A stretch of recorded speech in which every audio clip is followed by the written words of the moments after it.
Hi, I'm Brickroad. Welcome back to what is, with any luck, the final, or hope one of the final episodes of the Risk of Rain Hundo. As you can see, 99.1, that's a good percentage to be at. The only thing we need is this Ancient Wisp monster log, which we did get once in a run that I then lost because the game crashed. So, I'm gonna go Commando tonight. I would love to say if we finish it up on Sniper, which is my favorite class, but Sniper has a lot of brain cycles that you need to use in the moment-to-moment gameplay. I think we're gonna go with someone who's really brainless. We're gonna go with the Huntress. So, the plan is very simple and very, very boring. The only monster we still need is... you know what? We're going to take a mulligan on that. We're just going to pretend like that guy didn't kill me in one hit. The only monster we need is the Ancient Wisp. The Ancient Wisp shows up on both versions of level 2. So all we have to do is go to level 2 and then stay there until an Ancient Wisp drops the monster log. Or we die, or the game crashes. Like, one of those things is going to happen eventually. The problem is, level 2 is not the easiest level to sit and farm on. So what I think I'm going to do is we'll go to level 2 real quick. And, wow, Huntress is just not doing it for me today. We'll go to level 2 and just see if we can get a farming run going. And if we get killed in a stupid way on level 2 after only a few minutes and no actual productive farming, level 1, specifically this version of level 1 right here, man, I think I'm going to change my plan. I was going to say if we're going to try one farming run on level 2, and if we don't get it, we'll just do like half an hour of farming on level 1 instead, at least until we see some good survivability. But now that I'm here, I kind of just want to chill out and fight stuff here until we get the stuff we need. See if we can get the break going right now. No, I don't know. I think we want to try... We want to at least dip our toe into level 2 first. Let's go ahead and take a look and see what kind of level 2 we get. But before we do that, we got to get through level 1. So, for those of you just joining us, I don't know why you're joining a series that's in, like, part 29 or whatever this is.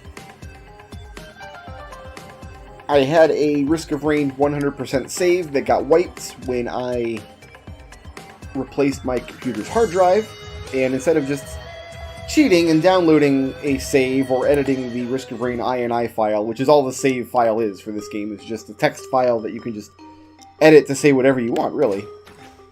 I was like, you know what, maybe it'd be a fun YouTube series if I just committed to getting the Hundo on camera. And you know what? I think it has been fun, guys. A lot of people have really enjoyed this series. YouTube is very impressed by this series, I gotta say. Apparently YouTube does a thing where if your weekly views are much higher than normal, YouTube is like gets impressed. It's like, hey man, good job, well done. And that's happened with this series. I presume what happened is Risk of Rain 2 came out, and then a whole bunch of people just Googled Risk of Rain on YouTube to get Risk of Rain 2 videos, and a few of them watched a bunch of the most popular Risk of Rain people out there. And as much as I love this game, and as much as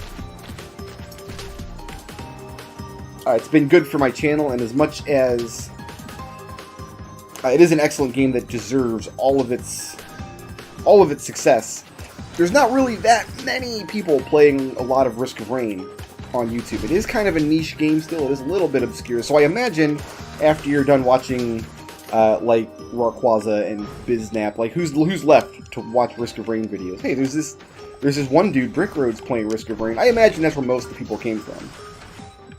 And I'm glad to have you here. I'm glad that you guys have come over from your Risk of Rain 2 searches to check out my channel. The #1 comment on my channel this past couple months has been asking whether or not I played Risk of Rain 2. And I did speak extensively in one of these videos about Risk of Rain 2 and my thoughts on it. I'm not going to repeat myself unless I get really bored and rambly in this video, but I have played Risk of Rain 2, the early access. It is not my thing. I'm not really that into it. I'm going to keep an eye on it, and we're going to go try it again when the game is complete and see if I feel any different about it. But for now, it really just made me want to focus on Risk of Rain 1, which, regardless of how well the sequel does, and even if I do change my mind on it someday, it can never, ever replace Risk of Rain. It's just a totally different style of game. This isn't like a Call of Duty or a Pokemon's game where you just trade up to the sequel and you can ignore the one that came before. If you like one or both of the Risk of Rain games, you kind of do need to have both in your life, because there's really just nothing like this out there, including Risk of Rain 2. So this game is always going to have a special place in my heart. I'm getting really sappy about it because I suspect this might be the last episode, but it's really impossible to say. Only, what are we, like 8 minutes into the video? You really can't tell this early into the run.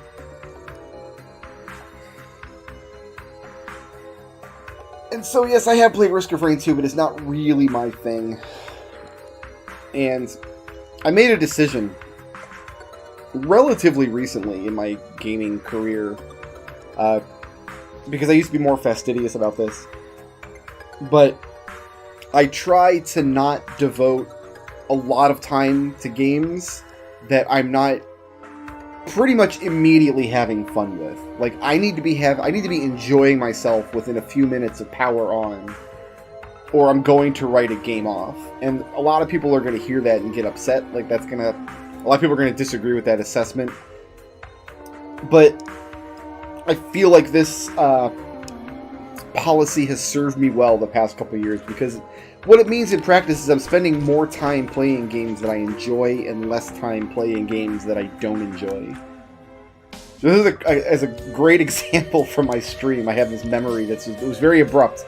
A couple years ago on stream, I played through Final Fantasy I, Dawn of Souls, which is the remake of Final Fantasy, the original Final Fantasy, and it comes packed with a version of Final Fantasy II on there. I detest Final Fantasy II. I think this game is absolute trash. This isn't it's bad for a Final Fantasy game kind of thing. I really do think it's a legitimately terrible game, full of just bad game design concepts and ideas that just do not work and can never be made good. I really feel that strongly about it. And I don't feel that strongly about a lot of games. Like, Final Fantasy II is just one that even if I didn't have all the baggage of all the other Final Fantasy games that were very high quality, I still would not like this game. But I was already playing Dawn of Souls, and I finished up Dawn of Souls. My stream was only half over, so I'm like, I'll just roll right into Final Fantasy II and do a playthrough of Final Fantasy II.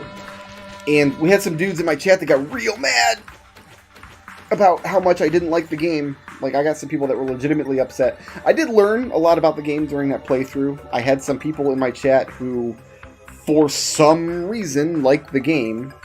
I assume that they are government employees whose job it is to hold completely untenable and indefensible opinions on the internet in order to gauge people's reactions to them, just to see like which watch list we all need to go on. You know, like, hey, I'm gonna say something incredibly racist and terrible and see how people react, and then their next guy down the hall is like, hey, I'm gonna say something really upsetting to Star Wars fans and see how they react.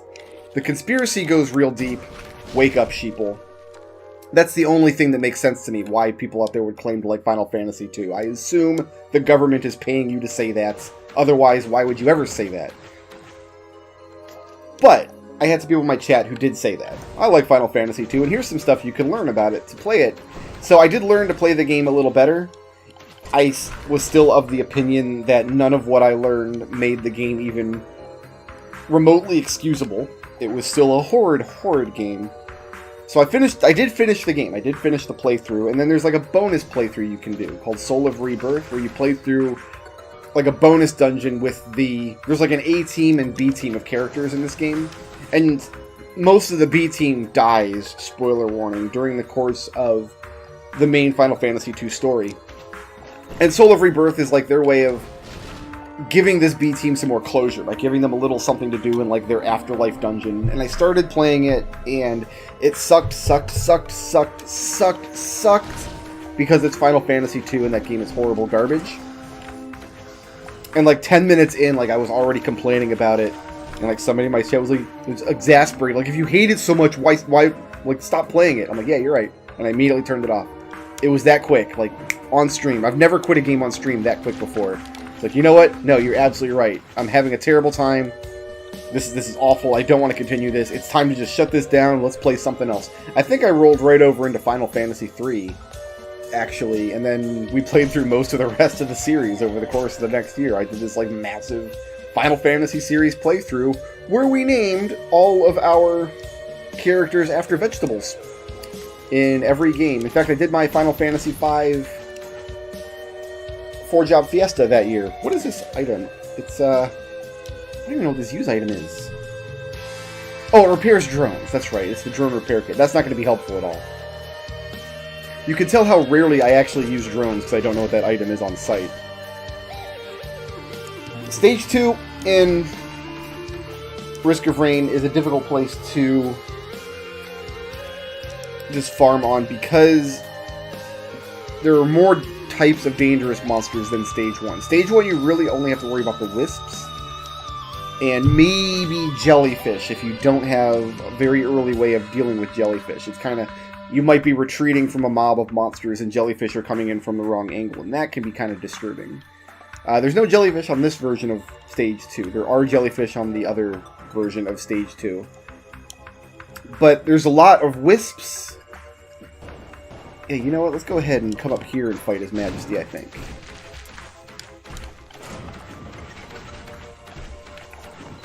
And die. I thought that blue guy was dead. I thought that blue guy was long dead. He was not. Alright, we are going to farm this Stage 1 for a little while, I think. It's just too dangerous being there. You got long stretches with no no verticality in the terrain to get out of line of sight of wisps. You've got spitters that don't care about verticality. They can shoot you even if you're not on their level. I'm having no luck with Huntress. You know what? That the problem isn't the level. The problem is Huntress. We got to go to Commando. Time to go to Commando. We should have done this to begin with. This is not the right level, though. Here we go. You'll see why I want the forest and not the lake when I get up to my kill spot up here.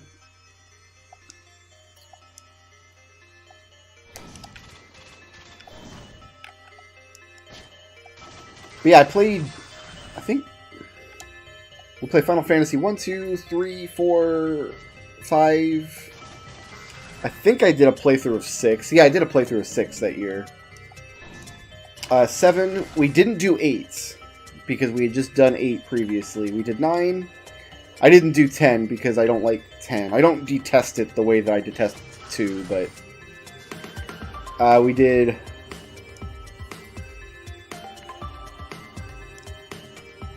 Maybe that was it. Because I don't think I did 12 again until the Zodiac Age came out. Maybe I did 13 as well, because I do remember playing 13 pretty recently. And maybe I did 10 too. And then I did Final Fantasy Legend 3 on the Game Boy, because very generous people gave me donations for it in my Twitch chat. I was like, hey man, if you want to see this game I've never played before, I'll do it for like, I don't know, 50 bucks or whatever it was. People were like, done! Here's your 50. It was alright. I mean, it was a Game Boy game.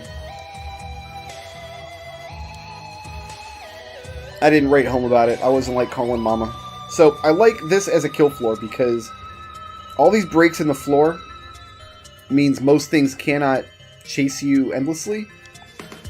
And if it gets really too hot and heavy, you can drop down to the level below for a breather.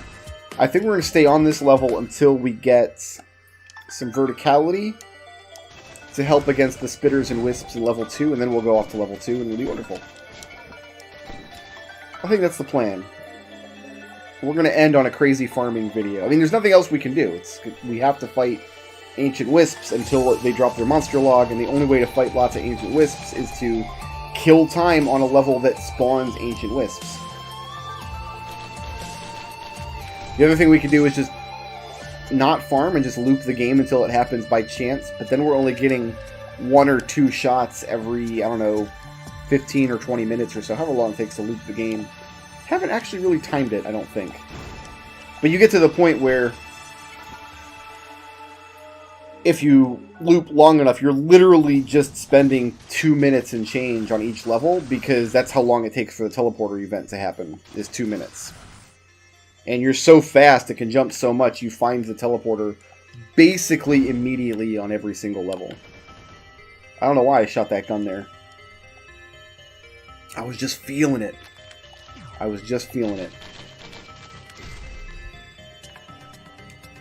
So yeah, I do have this policy now where if I'm not enjoying a game very quickly after turning it on, and I don't have some other obligation to play it, like sometimes I'll stream games that people have requested of me. I do have a patron's choice thing that I do most weeks. I try to do it weekly, but sometimes it doesn't happen that way.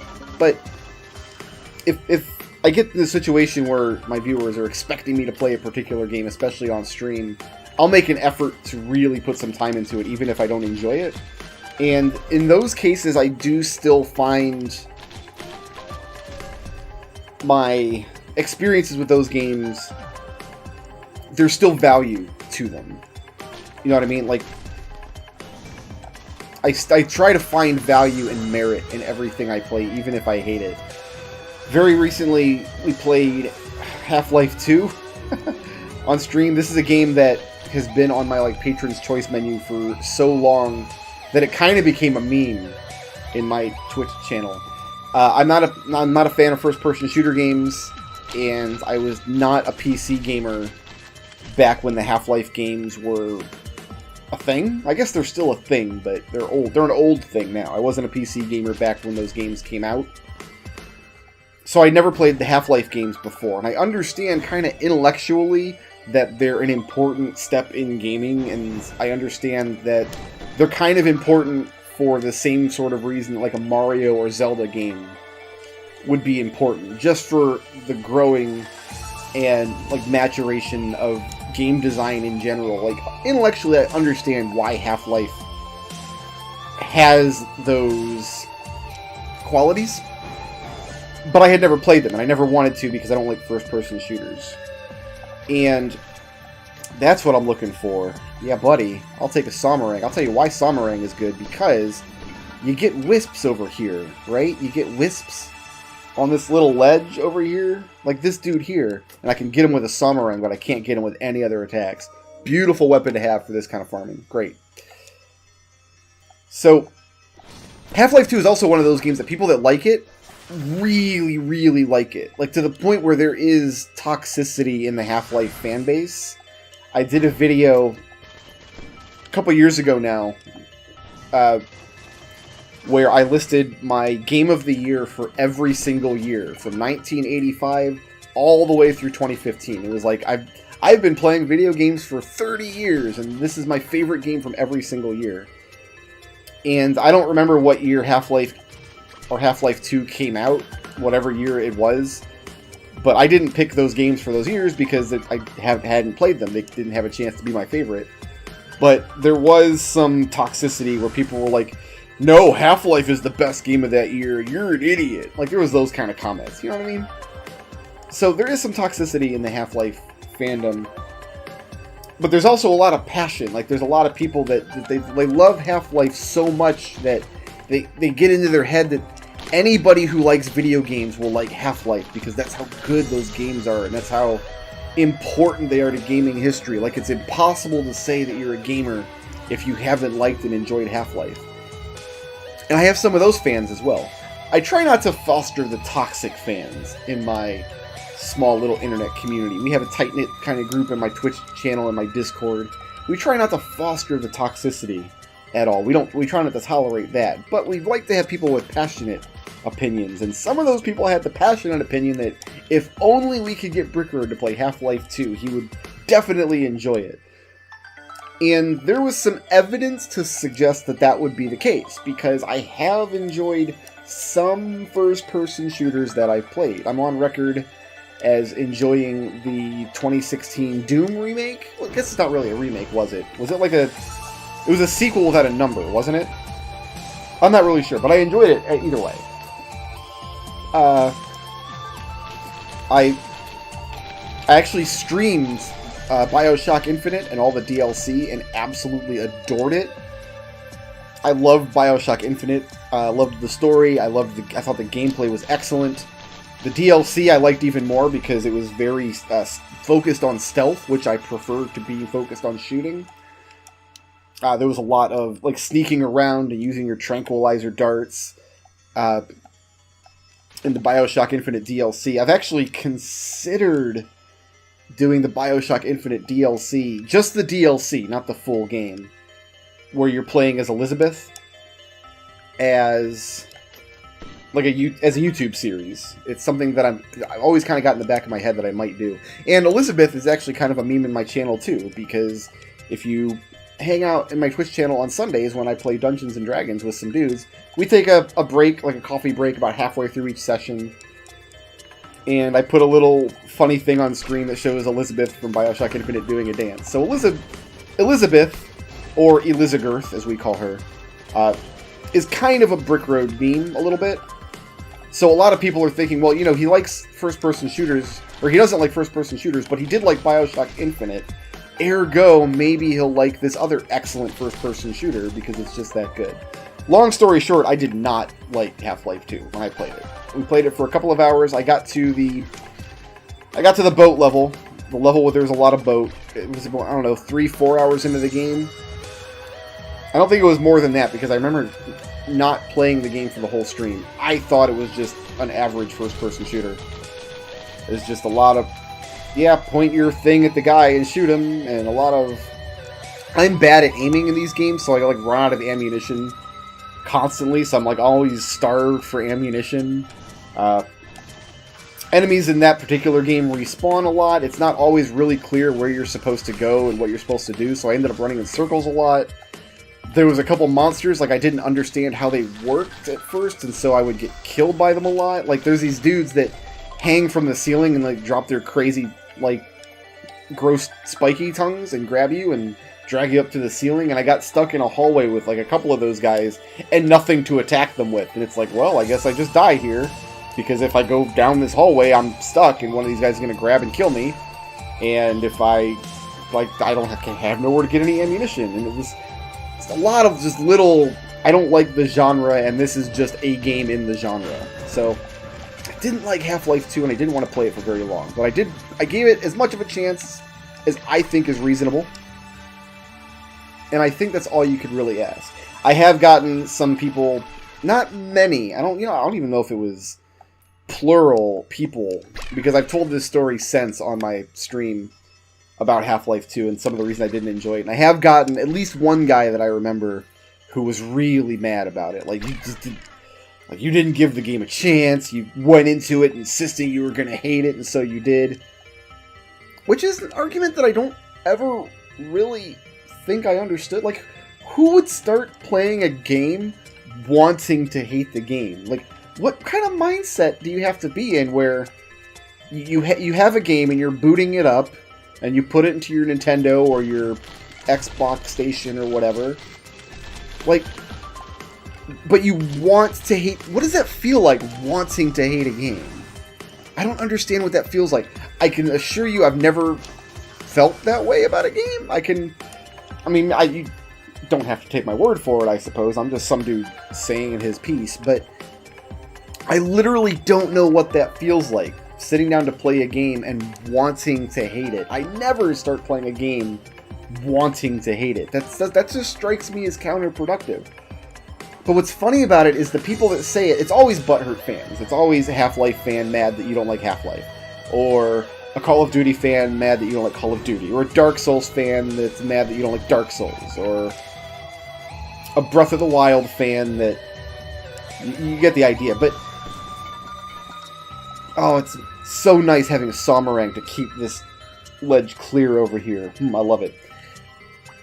But, okay, for someone to come in and say, hey, you only hated Half-Life 2 because you wanted to hate it. or Call of Duty, or Zelda, or whatever other game, Dark Souls, or whatever. You only said that because you wanted... They must know what that feels like, right? Like, for them to be able to claim somebody else is in that mindset, they have to have at some point been in that mindset, right? Otherwise, how would they know what it looks like? So I kind of have been wondering that, like, there must be people out there that have felt that at some time. Like, I want to hate this game. I really just don't want to enjoy this at all. They must be out there. And looking at it from that angle, I guess it makes more sense to me. Thinking, because if you, like, I don't want to make a value judgment about people based on video game opinions, but it goes a little deeper than that, doesn't it? Like, if you go into something expecting to hate it, whether it's a video game or a movie or like a food item at a restaurant, does that say something about you as a person? Like, and if so, like, how negative? I don't know. All I know is that I've never gone into a video game wanting to hate it. That is a ridiculous allegation to, in my opinion, levy at any streamer. I don't think I've ever seen... Because the phrase that I always use in cases like this is bad faith. If I go into a game expecting to hate it, I'm playing it in bad faith. I'm not going to give it a chance. And not to power level myself too much here, but like one of my core lifelong philosophies, like one of my ingrained... Like, one of the statutes I live by every day is always try to act in good faith. No matter what it is. No matter if you're having a discussion with somebody, or if you're, like, out in public, in line at the grocery store, and they're talking to somebody, or if you're playing a game or watching a movie. Always act in good faith. Always act in a way that is sincere and civil, and expecting the other person to also be acting in good faith. And somebody who just wants to hate a game, if that's even a thing, that's somebody who's not acting in good faith. Of course, this does not mean that I automatically, like, I'm not a pushover, I'm not like a doormat. You can't abuse me, or I was gonna say you can't fool me, but yeah, no, I get fooled a lot. I'm not that smart of a person. But, like, I'm still going to have opinions about stuff. I'm still going to care and be passionate about things. And I'm still going to articulate my words in a way that I think will help me be understood and will clarify my position. But I always want to do it in a way that makes people know that I'm acting in good faith. I always want people to know that it's a legitimately held opinion, like a legitimately tried experiment. Hey man, I tried playing the game, I didn't like it. I don't know what else I can tell you. We plugged it in, gave it the old college try, didn't have fun with it. More than that, hey, there's some auto-target missiles, that's going to be helpful. I don't know what else you could ask for. I've seen game reviewers talk about, like, it's a game reviewer. I'm not a reviewer, by the way. This is where I've seen this said. Is, like, their job is to be objective and impartial. And I disagree so strongly with that. Because you can't be objective and impartial about things that are inherently subjective. Like the quality of a game. And you can't account for your own biases a lot of the time. Such as your predilection towards or against one genre or another. I'm not the right guy to ask whether or not the new FIFA game is any good. I'm going to tell you it's bad because I don't like FIFA games. I don't like sports. I don't like soccer. I don't like competitive games. I don't like online games. I'm not big on multiplayer in general. It's also my understanding that the entire modern FIFA series is just like microtransaction wasteland gumbo. I'm the wrong dude to ask. If you want to know, like, an objective opinion, quote unquote, on a FIFA game, you're better off going to somebody who likes that kind of game. Oh, we got blights now. Is it time to move on here?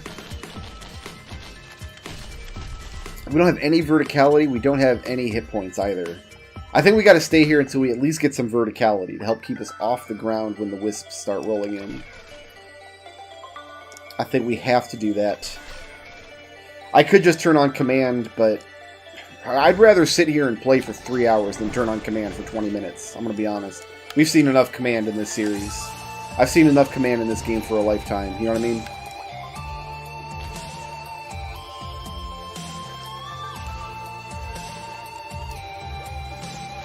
But that is a policy that served me well. Is if I'm not enjoying a game, turn it off. Turn it off sooner rather than later. If it doesn't grab me right away, it does. I don't give it that much time to grab me, and that's where I got with Risk of Rain. I think I spent 2 or 3, not quite 2 hours, maybe a little more. I actually forget. I think 90 minutes was my longest run.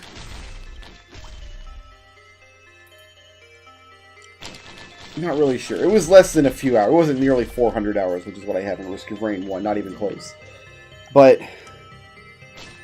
I knew I wasn't going to like it pretty soon after turning it on. I'm bad at aiming. I'm bad at navigating 3D space. And that's really all there is to it. There's just no version of that game that's good for me right now.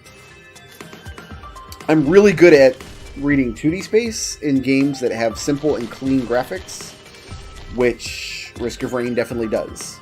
There are 2D games that I think make it very hard to read a screen full of graphics at once because the graphics are trying too hard to be pretty or whatever. In fact, I Let's Played one on my Yubbity Tubes channel not long ago. Like, literally not long ago. Like, I uploaded one of the episodes the day that I'm recording this. I played Aladdin for the Sega Genesis. Old game. Has really nice looking graphics. They're drawn really well. They're animated really nicely, but they suck when it comes to conveying information about gameplay. Everything is overly detailed. There's tons and tons of foreground objects that just literally cover up the game space. Way too many frames of animation, both in the characters and the enemies, that make it hard to know like what part of their action they're in at a given time. You've got inconsistent coloring on the actual like platforms and solid objects, so it can be difficult to tell at a glance whether you can move through an object or if it's just part of the background or if you're going to fall through this because it's not really part of the floor. All of these kinds of problems. Major problems in this game.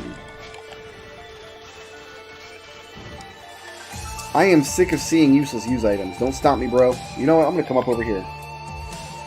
And you're not going to stop me at all, and I'm going to Somerang you, and then we're going to shoot you from inside my Werbiner. And here's the Magma Worm. There he is. Whoo!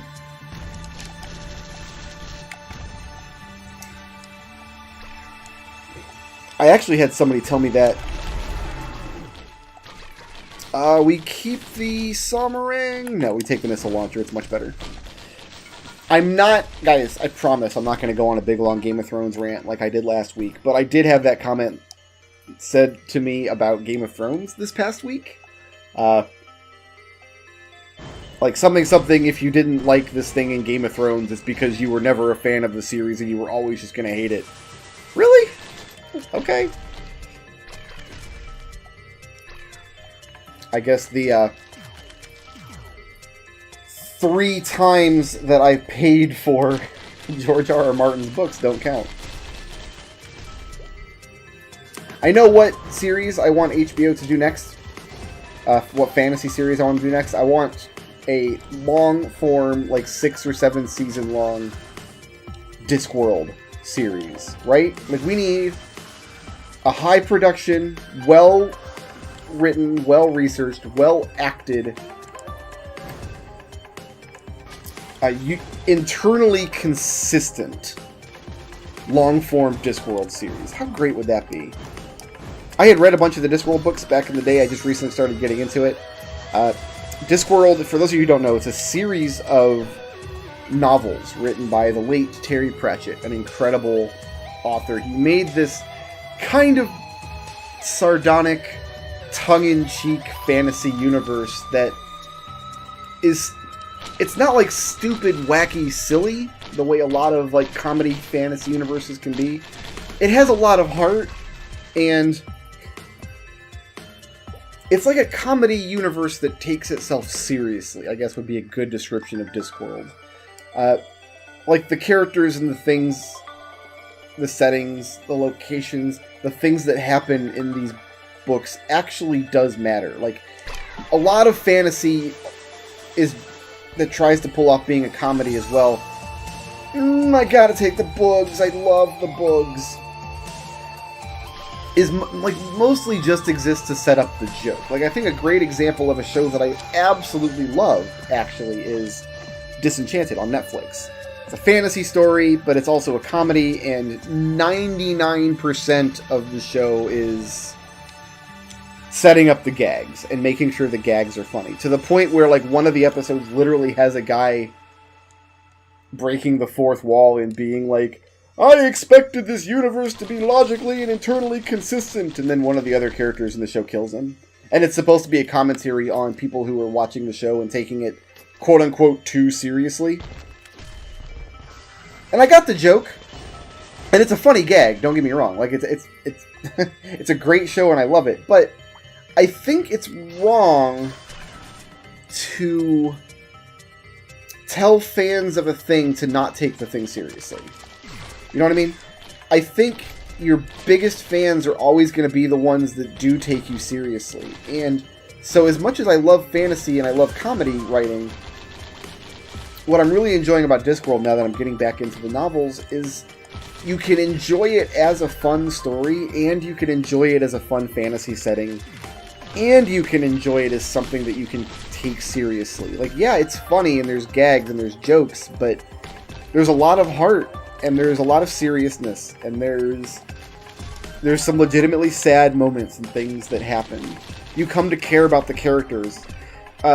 The universe is kind of set up along a couple of different tracks. In fact, I think there's various Discworld readers' guides out there. Like, this is not a book series that you want to just start reading with the very first book and then continue on after that. Because the books are kind of broken into a couple different series. Like, there's a series that's about Rincewind and the Wizards, and if you've watched my YouTube channel for many years, you'll know that my good friend Sovin Jedi and I did a playthrough of a Discworld video game a while ago, wherein Rincewind and the Wizards featured prominently, but the actual story was from a book called Guards, which is not about Rincewind and the Wizards. It's about the City Watch. And it's about how some people bring a dragon to life and what the dragon does in the city. So you've got like a Rincewind and the Wizards series, and you've got like a City Watch series, and you've got like the badass old witches series, and you've got a series that's predominantly about the character death in Discworld. So what I've been doing recently is I had read some of the just kind of random smattering of Discworld books years ago. I just been going through the City Watch series. I started with Guards and moved on to Men-at-Arms. I'm going to go through them, and like, you get attached to characters like you would in any book series.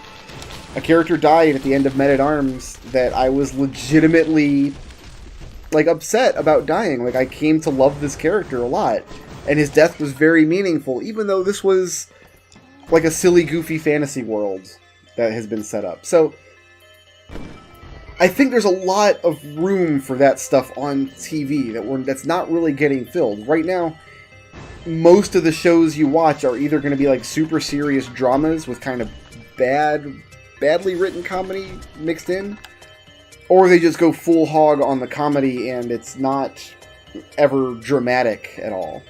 There's a couple good counterexamples. Like, I think this summer we're getting the last season of Orange is the New Black, which has been a favorite of mine ever since it started appearing on Netflix. But even that show, it can be jarring sometimes how they switch back and forth between the melodrama and the goofy comedy. Like, it gets slapstick in one scene, and in the next scene they're taking on serious issues about violence, and you can kind of get tonal whiplash. And Discworld sort of avoids the tonal whiplash because the writing of the Discworld books is very matter-of-fact. It's very, I don't know that I want to say dry, but maybe dry is a good word for it.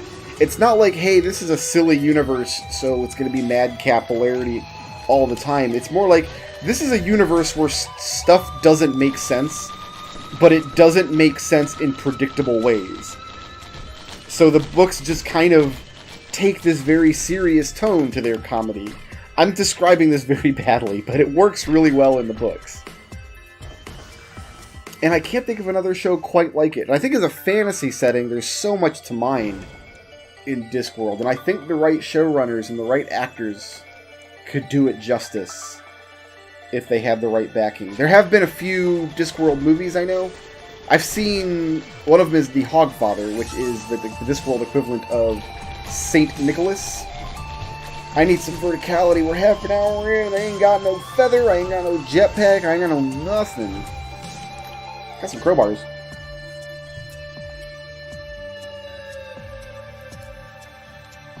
So there is some Discworld media out there. I think they did radio shows at one point. There are a couple of video games here and there, but like a long form, like this internally consistent vision for a full Discworld series, I think could do really, really well. I'm not holding out hope that it's going to happen, but maybe. Well, you never know. You never do know. Maybe you do know. Maybe you're like working behind the scenes right now on a series for it. Oh, we don't want the meteorite. What we need is some kind of jump. Some kind of jumpity jump. Preferably a Hopapo feather would be beautiful right now. Or ha difficulty, so the bosses are going to start coming in more and more frequently.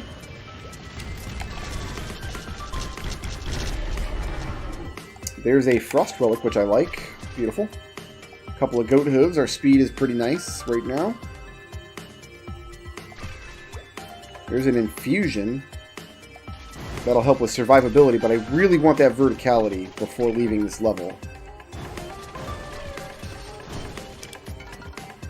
I got them nugs! Always gotta get the nugs. Always gotta get the nugs.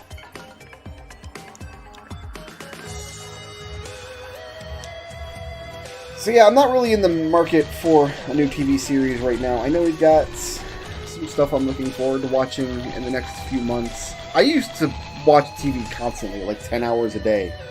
Constantly. Like, no matter what, I always had a TV in my room turned on. So back in the day, what I used to watch like a lot of just, like syndicated reruns of stuff on... I watched a lot of just Adult Swim garbage, which, let's be honest, even if you like Adult Swim, come on. A lot of it's garbage. Let's be honest here. Let's not pretend like it's something it's not. I'm gonna get killed. Okay, His Majesty's dead. I gotta worry about this blighted golem. And he's dead now. Good. Guardian Heart would be nice. Thallium is... what is that? Slow and damage over time. Cool. Extra damage never goes amiss. But like, I've seen almost the entire series of Star Trek Voyager. Not because I'm a Star Trek fan or a Voyager fan, just because it was on on 12:30 weeknights for years and years and years. At a time in my life when I was just like on IRC killing time every single night with Star Trek on in the background. I've watched every single episode of Dexter's Lab 300 times, even though I can't stand that show or any of the characters. I hated it, but it was on TV, and I mean, you might as well just leave it on, because 20 minutes from now, some other cartoon will be on that's going to be better. That was really a lot of my downfall for years and years and years. Like, I maybe don't want to watch this show, but the next show after this is something I kind of sort of don't want to miss. What cured me of that mentality, finally, was just streaming services. When TV turned into Netflix and... I mean, YouTube had a lot to do with it, because a lot of my viewing time just transferred over to YouTube, which doesn't have schedules. But now it's no longer, I'm going to turn on TV and see what's on, and I kind of like this, or I kind of like what's coming up in an hour, so I guess I'll just watch this too. Now it's like, I don't watch a TV show unless I'm actively seeking it out. all of my TV viewing these days is something that I actually 100% want to watch, for good or for ill, and I really think that's the better way to do it. I really think, if for no other reason than that, like, it's worth cutting your cable service and just going full streaming. I'm not saying, let me be clear about this, because I don't want people to think I'm being, like, all hoity-toity about it. I'm not saying I don't watch some actual garbage, okay? I watch a lot of just terrible YouTube trash. I mean, not meaning to be self-deprecating here, but Let's Plays are not exactly high entertainment, shall we say. I'm of no illusions whatsoever that Let's Plays are anything but mostly passive entertainment, that, like, people aren't tuning into my channel, or any Let's Play channel, for that matter, with the same kind of engagement that they tune into, like, a really excellent TV show. At least I don't. I don't watch Let's Plays like that. Once in a great while, I'll latch onto a series that somebody does that I get really, really into and really have to see every episode. But other than that, it's mostly just, oh, I kind of missed 16 episodes of this dude's Minecraft world, or whatever it is. Whatever, I'll just jump back in wherever it is.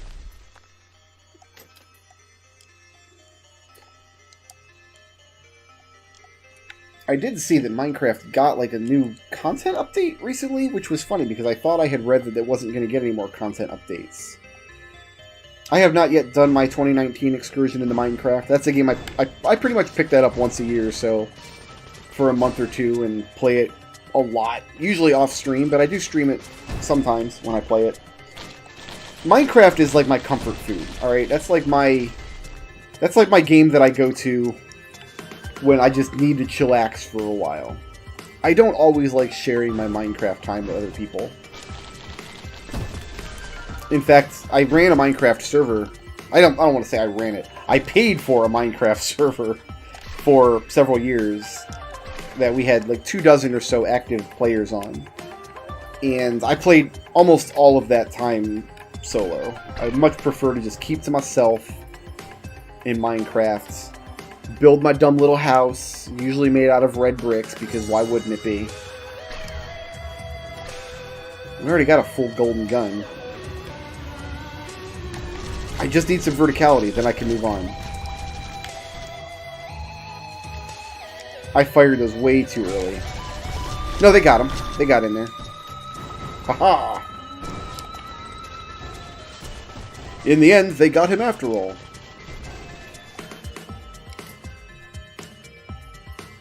I have not killed the Ender Dragon, though. In all of these years, I have never played a Minecraft world to the point where I've killed the Ender Dragon. Ooh, that blight came right up on me. That blighted golem spawned on top of a regular rock golem. And I didn't know the regular rock golem was there, so I was shooting, and when the blight teleported over to me, I didn't realize, because the thing I was shooting at was still standing there, so I could have died there, and that would have been terrible.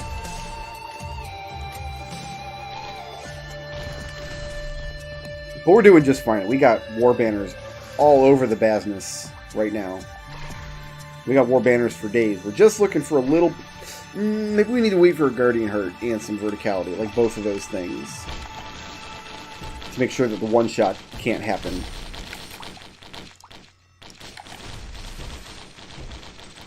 There are quite a lot of these blighted golems, which means we're going to see a lot of blighted stuff in the next level, too, when we go there looking for wisps.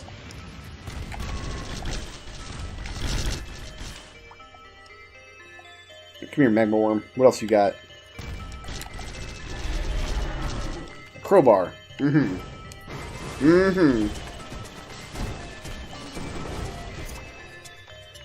My big YouTube addiction right now, my cotton candy, like, kind of YouTube garbo addiction at this moment, is Rust. I will never play Rust. Let me be very clear about that. I don't want anybody leaving me a comment like, dude, you should play Rust! Because you mentioned it in a video that one time. You said the word, therefore you like it. No, I will never play this game. This game is not in my wheelhouse. It's not in my wheelchair. It's not in any kind of chair. I will not play it, Sam I am. I do not like green eggs and ham. But my god, have I gotten addicted to Rust videos online. So, let me explain what Rust is. I'm sure most of you know what Rust is, but I'm going to explain it anyway, because I had only known about it like by the title. Like, my brother-in-law played it for a little while a couple years ago, and he's like, dude, do you play Rust? And then I knew one guy who, like, at a Christmas party, like, asked what I do for a living, and I was like, oh, I play video games on the YouTube, and he's like, oh, do you play Rust? So that was my only connection to Rust at all for years and years and years. I just knew it as a game that sometimes people played on the internet.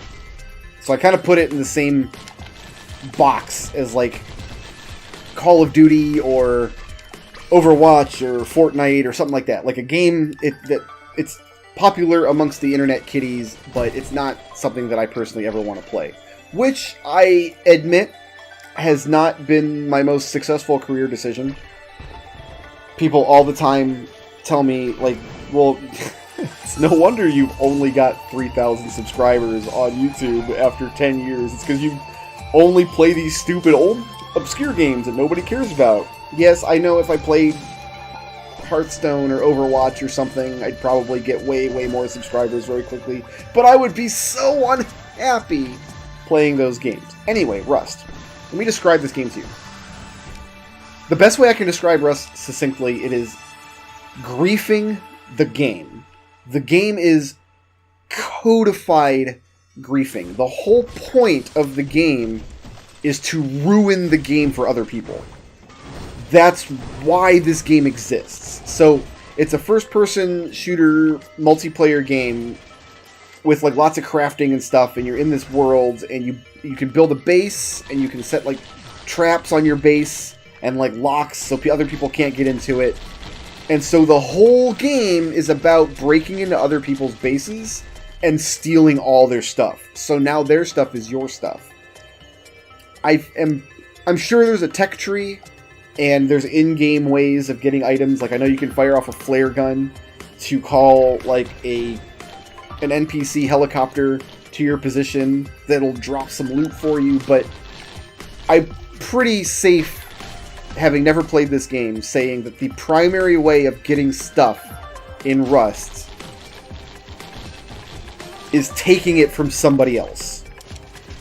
Contrast with Minecraft, where the most common way of getting stuff is building it yourself, or finding it in the world. In Rust, if you want a gun, you can go up the tech tree and get all of the, like, raw materials for a gun. There's a Guardian Heart. I like that. Now we just need some verticality before we can move on from here. I'm sure you can find the raw materials. I haven't been on the Rust wiki, but I'm certain, yeah, you can build a gun by crafting it, by getting the materials. But I feel pretty confident in saying that if you want a gun in Rust, the better way to get one is find somebody who has one, kill them, and then take theirs. So, I'm just fascinated by this game. I love... Some of you are going to hate that I'm about to say this, okay, but I love video game griefing videos on YouTube. I think they're hysterical. I would absolutely be 100% upset and butthurt and really, really mad if half of this stuff ever happened to me. But I find it so funny, the drama that people get into. Look at that box that I can't have just down there. I gotta be more careful about killing these magma worms, I guess. Bring me a vagrant, my boogers. So, but Rust, it's like, in Minecraft, griefing is something that you can reasonably tell other players not to do. If you run a Minecraft server, it's reasonable to assume that the server is going to have, like, anti-cheat protection. Like, cheating at the game is always beyond the pale, no matter what. Even if it's for a funny griefing video. I'll still watch the video and laugh at it and think it's funny. Don't get me wrong. I'm not moralizing here. But it's always, always wrong. Cheating in a game is never right. Hopefully we can all agree on that.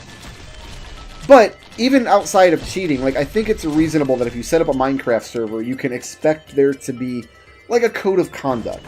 Like, here's some rules. Like, you don't Even though this is a game where you can break every single block in the game, that doesn't mean you should go to somebody's house and tear down their house and steal all their stuff. It's reasonable to expect that you wouldn't do that on a Minecraft server. In Rust, you can't have those rules. The whole game is about stealing from people. If you make a Rust server and say no griefing, what you're really saying is no Rust. So, I love these videos, and I'll explain why. The first one that I watched, and I can't shout out any of the Rust videos I've watched, because I don't know most of their names. The one that I watch most frequently is Wellin. I know Wellin because his videos have amazing production values, and he's one of the very, very few major Rust video makers that who doesn't like do a sponsorship from a shady illicit gambling site aimed for children where people gamble on Rust skins. I don't know what Rust skins are or why children need to be gambling on them, but a lot of these Rust videos start out with a sponsorship from one of these like exploitative sites. I don't want to moralize on it, but I also don't want to give them screen time in my videos, so I'm not going to shout out anybody but Wellin, whose videos are wholesome and amusing and very skillful, both in gameplay and in editing. But the first Rust video I watched was not from Wellin. The first Rust video I watched was some, I think he was a New Zealander. I don't really have a good ear for accents in general, but I think it was a New Zealander playing a Kiwi, if you will. So, he was in this kid's base, and when I say kid, I mean literal kid. Like, there's a lot of 10 and 12-year-olds that play this game. If you're a parent of a 10 or 12-year-old playing Rust, by the way, we need to call Child Protective Services. No 10-year-old should be playing Rust. This is an incredibly violent game where grown-ups call each other racial slurs constantly, and there's nudity turned on by default. One of the things that Rust does is generates randomly the size of your character's Johnson and or chesticles if you are a female Rust character. You don't need to be playing a game if you're 10 or 12 years old. But this 10 or 12-year-old kid's parents were terrible drunks and were not supervising their child, and so they were playing Rust. And this dude, this New Zealander, the streamer dude who made the video, was in the kid's base, and the kid had locked him in. Like, the guy got into the base and was in there with all the stuff, and the kid knew he couldn't kill him, so he locked him in. So the guy can't get out of the base. So he takes a pickaxe and starts hammering the wall. Now, in Rust, when you build a wall, one side of the wall is stronger than the other side. I believe the parlance in the Rust community is that the wall has a soft side. You can attack the wall from the soft side. The idea being it's easier to break a wall from the inside than the outside. Even with that, though, it's still going to take like 600 hits in order for this guy to break through this entire wall and get out of this kid's base, okay? And he's going to go through a bunch of pickaxes doing it. But he's got all these resources here to make pickaxes with, because he's got access to all the kid's stuff. So he's talking to the kid through the game's voice chat on the other side, and the kid is begging him, literally crying. He's in tears. The kid is traumatized by this experience. He's begging him, please don't break my stuff. Please don't take all of my stuff. And the kid's just on the other side of the wall. He can hear every tap of this pickaxe standing there. And he's losing his mind, and he's bawling, and he's crying. And the guy is over and over saying, nope, I'm taking everything. I'm breaking out, and I'm taking everything. I'm going to take everything you own. And why I was mesmerized by this video, because I'd never seen something like that before. Like, griefing happens in video games all the time, and saltiness happens in video games all the time, especially in competitive games. But, like, the guy who he wasn't being mean. Like, he wasn't being a jerk. He was just playing the game the way the game was designed to be played. And telling this kid, no, look, you can't, there's nothing you can do to stop me. I'm going to break your wall, and I'm going to run out of your base, and I'm going to take all of your stuff, and you're never going to see it again. And the video was like 20 minutes long, and it was just that the whole time. So, the story does actually switch up a little bit, because partway through the video, the kid's like, he's begging him, he's pleading, he's like, if I open the door, will you leave me like XYZ items? Like, the only things I actually care about, I'm summarizing what the kid said. The kid's crying and bawling the whole time. So he's like, please, he's like, if I let you out, will you just leave me my AK-47 or whatever it was. So the guy makes the deal. He's like, okay, if you let me out, I will leave you this gun. I won't take your best gun. I'm taking everything else, but I will leave you the gun, and I will leave you like enough resources to rebuild your wall that I've damaged or whatever it was. And the guy's making this deal knowing that he can't carry everything out of here anyway. Once he breaks the wall, even if he loads up his inventory with the kid's stuff and then kills the kid on the other side of the wall, like, the kid just gets to respawn there anyway. If he wants everything this kid owns, he's got to make multiple trips anyway. That's just how the game works. He can't carry all the kid's stuff anyway. So he's thinking, good deal, right? He's thinking, okay, this is just going to save me some time. Here's what the dude does. He makes the deal. The kid opens the door. The guy takes an entire inventory worth of stuff back. And then he comes back and breaks in again, and the kid traps him in there again. Because what's he going to do? He can't fight this guy. He can't beat him. He can't win. He's not as skilled of a player. He's not as well equipped. All he can do is lock the door and stand on the outside and cry. And now he's crying, you promised you weren't going to take it, and you took the gun that I wanted. And the guy's like, yep, and I'm going to do it again. I'm going to take everything, and there's nothing. I lied to you, and there's nothing you can do about it. This video's 20 minutes long, and it was mesmerizing. It was so amusing, and I'm thinking, like, am I a bad person for really liking this video? Because this kid's going to need therapy. Like, clearly, he's going to have to speak to a professional about this. I've got like 40 tier 3 items and no verticality yet. We can't leave level 1 without verticality. If I go to level 2 right now, I run the risk of getting killed on the ground. So we're not going. We're not doing it. Ukulele's okay. So, but I conclude, like, no, like, that's just how the game is set up. It's all about marking weaker players, or players whose defenses are not set up properly, or players who are not as skilled as you are, killing them and taking their stuff. That's literally the whole point of the game. And a lot of people get this, of course. It's the draw of the game for a lot of people. Like, they like how Wild West it is. They like how just winner take all, dog eat dog. Like, it's exhilarating to go from everything to nothing just because you met another player that's better than you, or got lucky, or had more friends online than you. And it's my understanding that most Rust servers reset pretty commonly. Like, it's not like a Minecraft world where you're going to start a Rust server and then the same server with the same players and the same structures are going to be there for years and years. I cannot believe we haven't seen any verticality in 50 minutes in this run. But yeah, that's just how the game is set up. So I got really addicted to these videos, and I love watching them on YouTube. I'm following a couple of the Rust channels. I don't like the ones that get sponsorships from the gambling crap.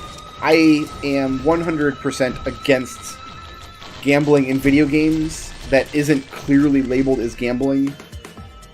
I don't think you can make a logical argument stuff like loot boxes or websites where you make bets about and to like win in-game skins or however that works. I don't think you can make the case that that stuff is not gambling. I know we have a legislator right now in the United States where I live that is trying to investigate these kind of practices, which I think is good. I think they need to be investigated and updated. If you want to make a game that has gambling, like actual money gambling, like where you put $5 down and you buy 4 boxes and the boxes might contain something good, or they might contain garbo, that's fine. You can make that game if you want, but you can't, like, you have to put a label on it. This is gambling. This is what this is. It is a gambling game, or part of this game contains gambling. And right now, game developers aren't doing that. They're like, oh, loot boxes are not gambling. I don't know how many game developer and publisher statements are out there right now about how loot boxes aren't gambling, but they are. And the skin betting stuff, I don't really understand it. I've tried to learn about it. I've tried to kind of, because I had an inkling I was going to talk about it at some point in this video. I asked some people about it, like, hey, can somebody explain this to me? I'm still not totally sure that I understand it. I'm going to try to explain it to the best of my knowledge. So it's my understanding that in these games, like in Rust and Call of Duty, I think Call of Duty is one of the big ones that does it. Like, you can get skins for your guns out of, like, loot boxes and random drops and things to make your guns look different. Like, kind of like personalize your character a little bit. I don't know why anybody cares about this kind of stuff in a first-person game anyway. Well, maybe gun skins, I guess it makes sense, because the gun's kind of the only part of your character that you really see.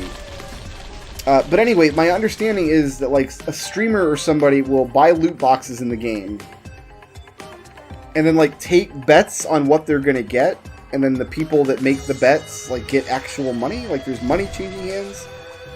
Like, is that even in the ballpark of correct? I don't know, but it's unseemly, and it happens in the Rust community, and even though children are not supposed to be playing this game, I do understand that some children do play the game, and so if I understand that, obviously the people running these websites understand that. It would be very disingenuous for them to say, like, oh, we had no idea children were using our services and gambling. Like, come on, man. I even saw a video with one of these sponsorship deals. It was a Rust video. It's a Rust channel that I subscribe to, and then I saw this guy. I saw this at the beginning of his video, and I immediately unsubscribed. He lost me immediately. But he started the video with a sponsorship for some, like, not a Rust gambling site, some other item, some other product that was being sold through his channel.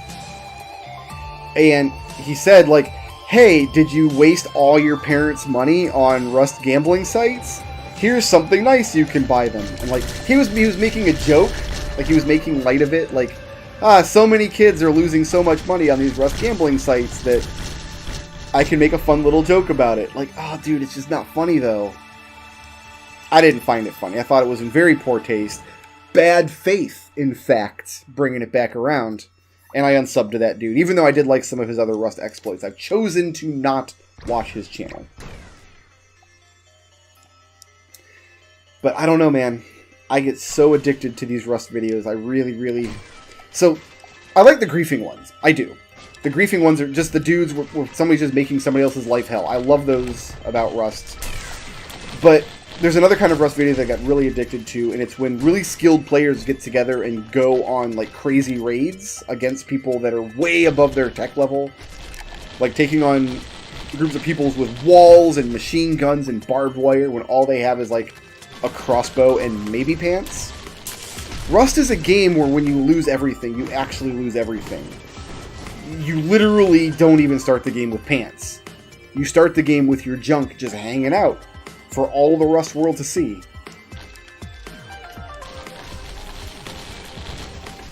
That gives you an indication of the kind of stuff that I watch on YouTube now that I'm not watching 3 episodes of Dexter's Lab every day. I'm on my 3rd row of items and no verticality. This is really dumb. I can't believe how dumb this is. I really don't want to move on from this level until I have some kind of jump.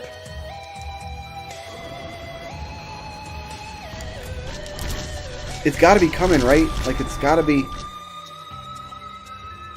Ugh. We're an hour into this run. Come on, man. We can't even get Ancient Wisps on this level. The enemy that I'm trying to actually farm, I'm just trying to get geared up so that the farm is successful, but the one item I need will not drop. I've got lots of other tier 2s, but no Hopo Feather, no Rusty Jetpack. I didn't even take a Photon Jetpack at this point. We got a couple of Clovers, which is good. So the items are going to come pretty fast and furious. Especially now that we've moved beyond ha difficulty. If we get some boxing gloves and a permafrost, maybe I could move on. But lots of burning witnesses. Witness eye? Witnesses. Witnesses, yeah, that's correct. I watch a lot of speedruns on YouTube. I love watching speedruns of video games. And a lot of times when I watch a speedrun, I immediately want to go back and watch like the previous 3 or 4 runs. Like, what record did this guy break? Like, what was... Wow, 3 Guardian Hearts. No verticality. 2 Infusions. No verticality. I wonder if my 1,000 hit points is enough to protect me from wisps.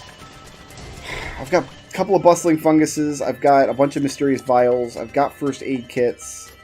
Alright, we're going to try moving on. We're going to try moving on from this level and hope I'm not making a terrible mistake. Which means we got to go find the teleporter for this level still.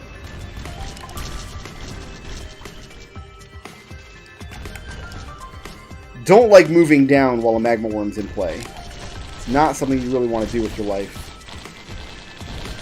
But I had kind of already jumped down by the time that magma worm came out, so... More fireworks! Wouldn't mind having a captain's wheel to make use of these fireworks. I think I would take a captain's wheel over the missiles. Oh, my teleporter is right here, so we can just go right back up to where I was. Up to the kill floor here.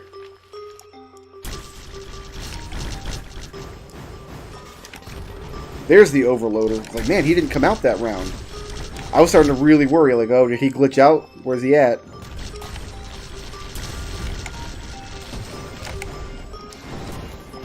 Oh, lots and lots of wisps here. Oh, yeah, this is getting real dangerous real quick. Yikes! Okay, I thought the overloader was the other, coming around the other side there, and he was not.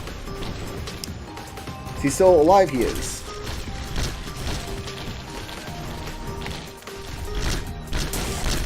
Inside of his hitbox there. Okay, he's dead now. Whew! Excuse me, but I got a captain's wheel. And I have not had a sip of my ice-cold drink for a long time. In fact, let's just pause the game for a moment and do that. Very tasty. Back to work. Alright, we got a captain's wheel now. We got a burning witness. I guess I'll just do the remainder of the kill floor up here, and then I'll have to mop up downstairs. There's some more gasoline. It was my wife's birthday this week, and she's one of these prima donna type people who wants to celebrate her birthday through the entire week. So she had like a whole week's of activities. Like one night we went out to dinner, just the 2 of us, to a nice romantic restaurant. Another night she had friends over and we played board games, and another night like we stayed in and did some R-rated things to each other. Wink, wink, nudge, nudge. Tonight we went out to dinner with my parents because her birthday coincides very closely with Mother's Day. And so usually we'll go out with our parents to celebrate the 2 holidays at the same time. And so I give her a couple gifts every year. I love giving gifts. I like giving gifts more than I like receiving gifts a lot of the time. Depending on the gift, maybe that's not true. I've gotten some pretty good gifts over the years. But one of the things I gave her, because cross your fingers that I can farm this level safely, guys, I gave her a blank movie ticket. I said, you can drag me to whatever movie you want to see. But I told her, don't abuse this privilege, or you'll never get another one. Like, if you pick a movie that you know I'm going to hate and drag me out to it, like, in other words, I'm telling her to act in good faith, to bring it back around again. I told her, just for example, I know this year, Christmas time, we're going to have that new Star Wars movie coming out. If you use this blank movie ticket on Star Wars, I will never give you another blank movie ticket. So she's like, I'm going to have to think about this one, aren't I? I said, yes, you are. Very carefully.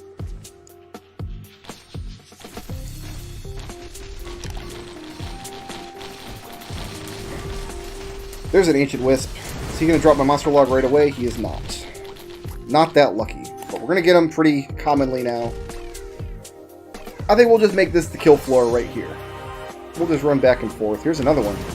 Oh yeah, we got him coming fast and furious now. There's the legendary Spark.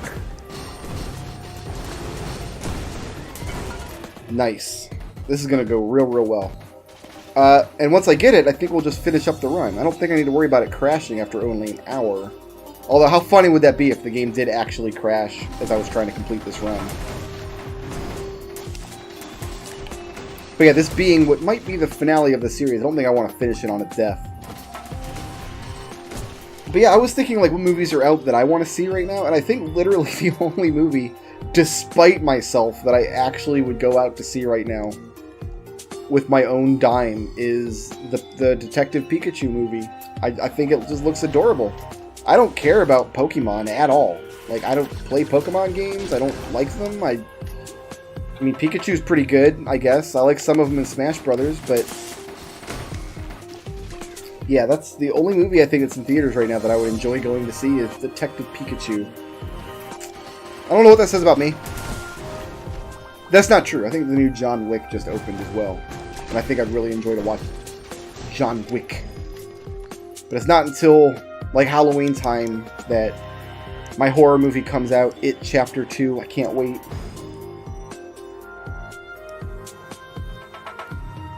Brickroad, you only don't like Star Wars because you expected to hate it. You went in wanting to hate it. Yep, absolutely correct. 100%. You got me dead to rights. I actually was talking about Star Wars a little bit on Discord earlier because like I said, I don't think it's ever a good idea to like shame somebody for taking the thing that they love seriously. You know what I mean?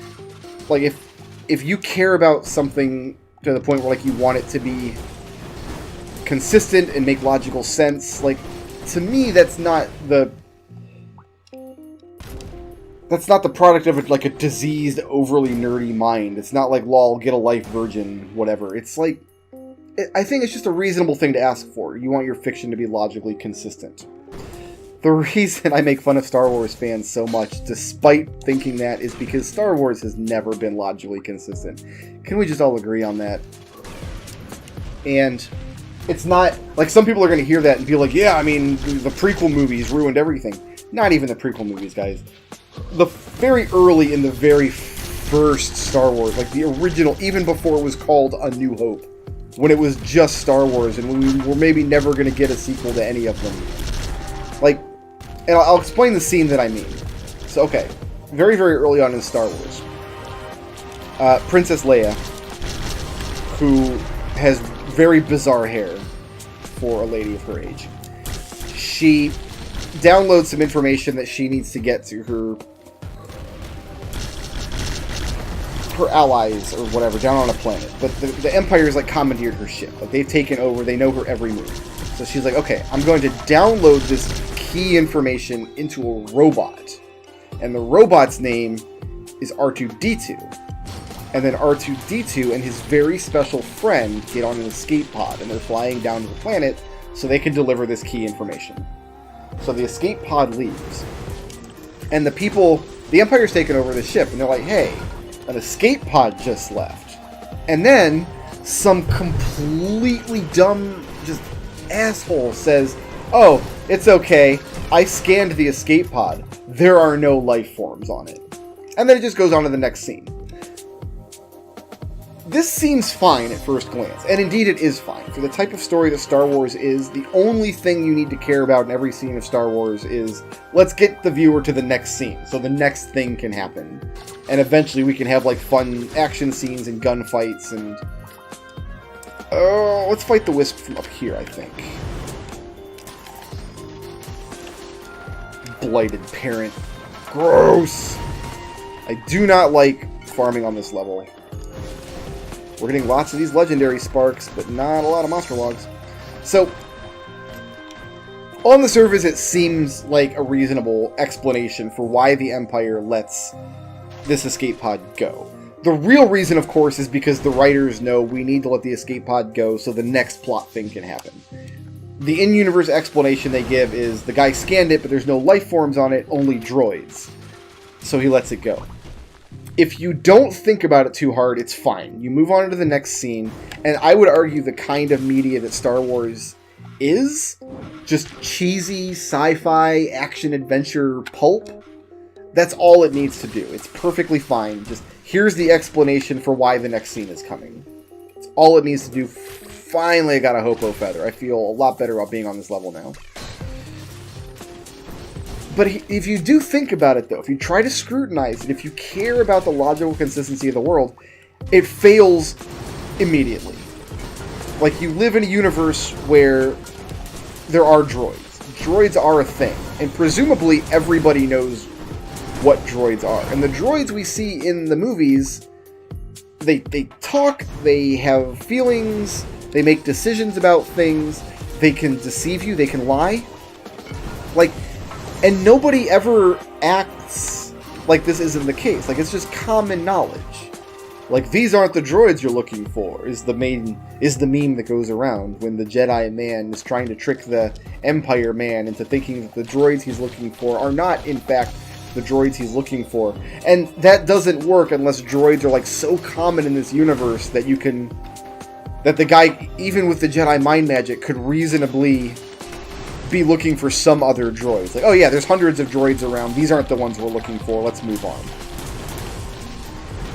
But in a universe where droids are that common, and their traits are that well known, like you can have friends that are droids, they can talk, they have jobs, they have training, they have personalities. The key here is they can lie and deceive you, but they don't show up on scanners. Every criminal enterprise in the entire galaxy should be using droids for this kind of work. For smuggling key data out of somewhere they're not supposed to be. Which is indeed exactly what Princess Leia is using the droid for. A deceptive mission, right? And knowing that, every, law enforcement organization in the whole galaxy should know this is the #1 trick. Like, they should know if you scan a thing and see no life forms, your next thought should not be, oh, there's nothing aboard, let's not worry about it. Your next thought should be, but what if there are droids doing the thing that we don't want them to do? And that's what I mean by it doesn't withstand any scrutiny. Like, if you want this universe to be internally consistent, you can either have droids that act like and feel like people, or you can have droids that are not life forms. But you can't have both. These two things are mutually exclusive. Droids are life forms in Star Wars in every meaningful sense of the word. They're alive in every sense of the word, except for biologically. But isn't that just our confirmation bias? Like, can you even say that something's not alive just because they don't have carbon-based biology? No, of course not. A lot of science fiction deals with this, the exact nature of these questions. Not Star Wars, admittedly, but Star Wars just takes for granted that droids are basically life forms. Some of the most beloved characters in the Star Wars series are droids. Like, it's just a thing. That everybody knows what droids are, everybody knows that droids are basically people. So when you say, hey, we don't need to worry about that escape pod because there's no life forms on it, like, nobody's aboard, it's empty. First of all, how did the escape pod launch? Like, surely these things have autopilot, but surely an escape pod doesn't just launch for no reason, right? Somebody doing their job in good faith in that universe should immediately suspect droids. I know this, and I don't even live in that universe. But this happens very, very early in the first movie, and it's kind of a gift in a way, because it's like, you don't need to think that hard about Star Wars to get enjoyment out of it. It's not a universe that you're going to have to scrutinize and really put time investment into. Just enjoy the popcorn, have fun with the action scenes, enjoy Harrison Ford. It's totally fine, but the world itself fails almost at the first hurdle. I think that's a very important distinction when talking about fiction, and it's not really what I mean when I say that you shouldn't make fun of people for caring about a thing. I think it's totally okay to care about Star Wars. I think it's not okay to pretend Star Wars is something that it isn't, though. And that was my argument. Like early on, this is a gift that Star Wars gives to you. Hey, you don't have to think about this very hard. It's not that kind of story. The good guys are going to win. The bad guys are going to lose. We're going to see some cool explosions and space fights. There's going to be robots and Muppets, and just kick back and have a beer. You're going to have a good time.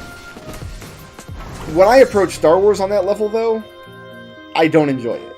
Because it's not my kind of thing. I'm much more into fantasy than sci-fi, for one thing.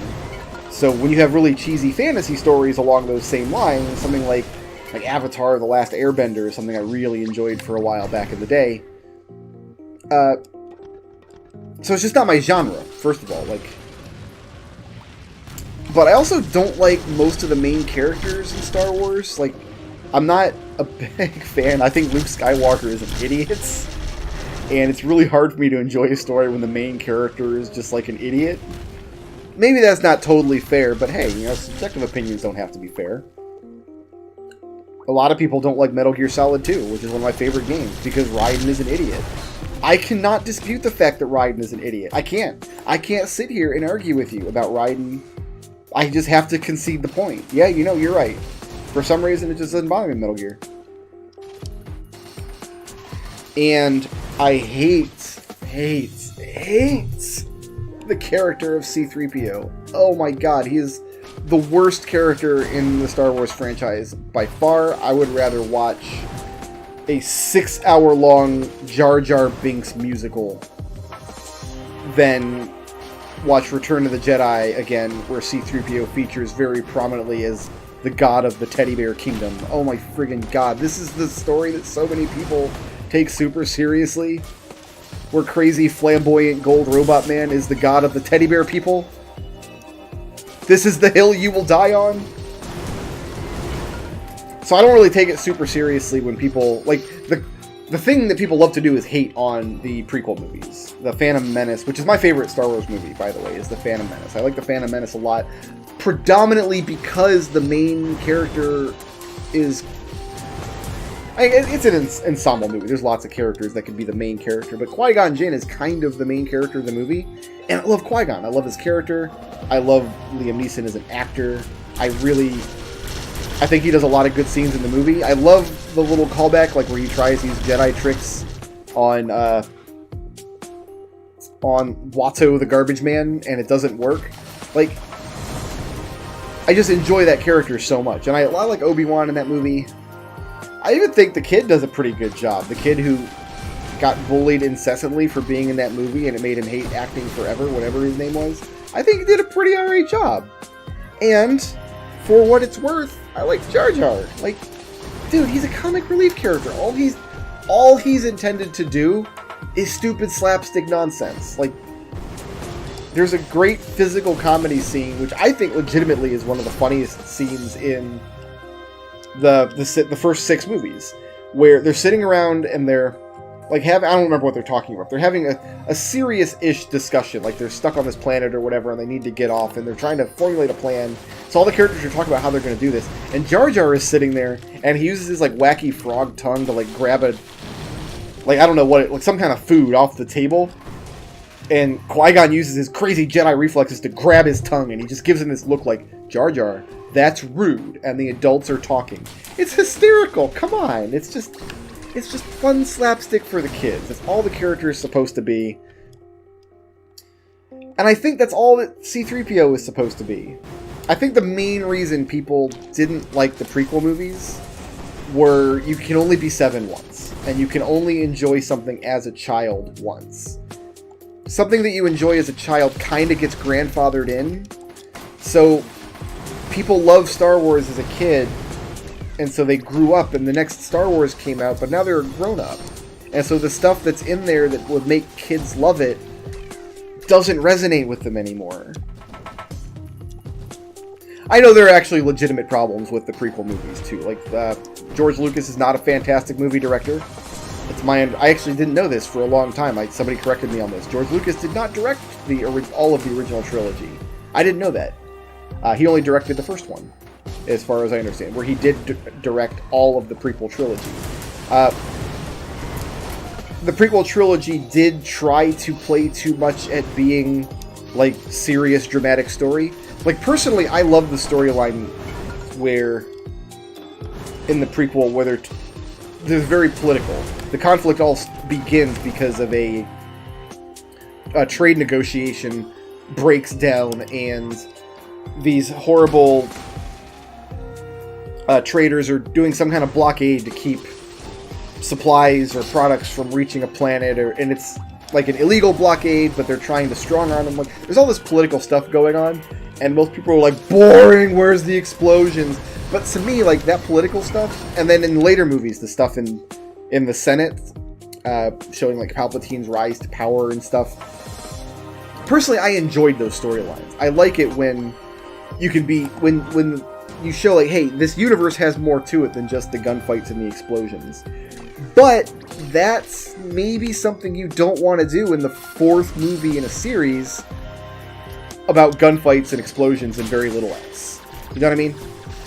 Like, when you write a story about space wizards shooting each other and flying around in pew-pew airplanes in outer space, maybe the hard right turn into political doesn't serve your setting very well.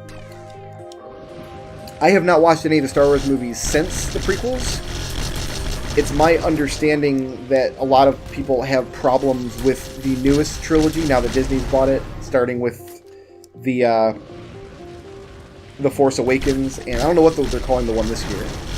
But apparently The Last Jedi, which is a couple years old now, did the same thing again. Like, it took a weird turn into a direction that kind of defied expectations in an unhealthy way for a lot of viewers, specifically in what they did with characters like Luke Skywalker, who features predominantly in that movie.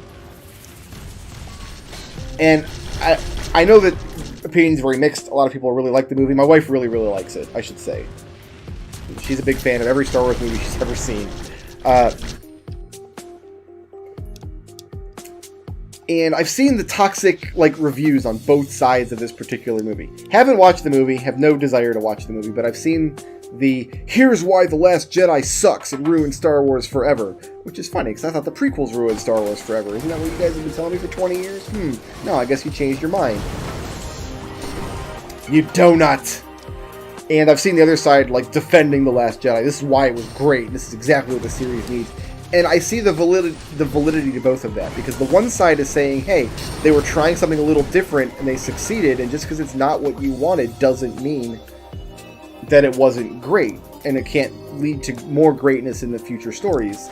And then the other half of that is, like, it's not that they took it in a different direction, it's that they took it in a direction that nobody wanted, that you could not possibly have foreseen or expected based on watching the previous movies. Like, I've loved this character since my childhood, and the ending that you gave him was completely out of left field.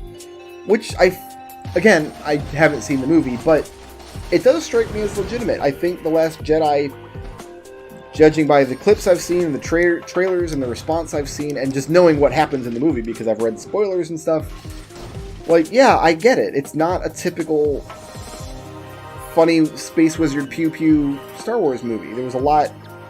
It was different in a lot of key ways. I can see how people would be very turned off by it.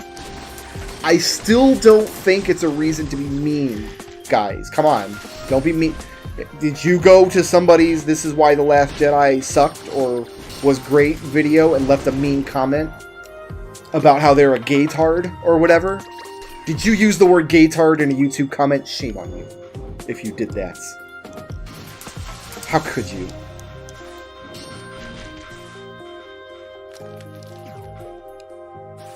I'm gonna do this whole rest of this video in silence now. I'm so disgusted that you would say something like that to somebody. But yeah, no, it's just, I've seen so much vitriol on both sides of this particular movie, with The Last Jedi specifically, that it's like, why do people treat each other that way? Like, why do you need to be so mean to people because they liked a movie you don't, or vice versa? I would like to see some more Ancient Wisps now. Can I please? I'm over here talking about Star Wars, for God's sake. Now, my movie series, my like guilty pleasure movie series, I guess. Because again, I don't want people to think that I'm the hoity-toity, like I'm too good for Star Wars or something. No, I watch complete crap, and I make no excuses or apologies for it. I loved the Lord of the Rings movies. Some of my favorite movies of all time, the Lord of the Rings trilogy. I'm hard-pressed to think of a movie series I love more than Lord of the Rings. Like, it's that important to me. It means that much to me.